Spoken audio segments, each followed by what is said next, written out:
हिमाचलमध्ये धर्मशाला येथील मॅक्लोडगंज या एरियामध्ये आहे ना दलाई लामाजींचं निवासस्थान आहे आणि ते तिकडे राहतात. निमित्त होतं त्यांच्या वाढदिवसाचं. त्यांनी त्यांची 90 पूर्ण केली होती आणि मला वाटतं पूर्ण जगभरात दलाई लामा हे कोण आहेत ते सगळ्यांना माहितीच असणार. आम्ही जिथे राहतो हिमाचल प्रदेश येथील धर्मशालामध्ये, तिकडनं मॅक्लोडगंज हा एरिया आहे ना आमच्यासाठी खूपच जवळ आहे आणि आम्हाला शक्य असेल तर आम्ही नेहमी तिकडे जाऊन भेट देतच असतो.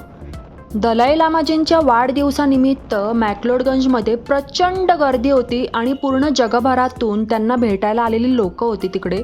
आणि त्या गर्दीमुळे आम्हाला तिकडे जाणं काही शक्य नव्हतं, कारण की सकाळी पहाटेपासून तिकडे वेटिंगमध्ये लोकं थांबली होती त्यांची भेट घेण्यासाठी आणि फक्त त्यांची एक झलक बघण्यासाठी.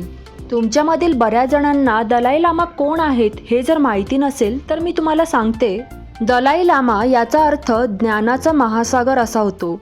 जगभरातील बौद्ध यांना आपले धर्मगुरू मानतात आणि आत्तापर्यंत 13 दलाई लामा होऊन गेले असून सध्याचे 14वे दलाई लामा हे तेंजिन ग्यात्सो आहेत.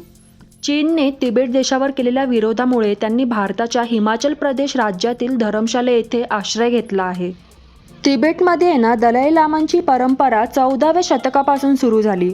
सध्याचे दलाई लामा यांनी त्यांच्या वाढदिवसानिमित्त पुढचे दलाई लामा कोण असणार आहे अशी घोषणा केली असता चीन आणि तिबेटियन्स यांच्यामध्ये आहे ना सध्या वाद सुरू आहे. तिबेटियन परंपरेनुसार दलाई लामा यांची निवड पुनर्जन्माच्या आधारावर केली जाते, ज्याला चीनकडून विरोध आहे आणि त्यामुळे सध्याचं वातावरण तापलेलं आहे.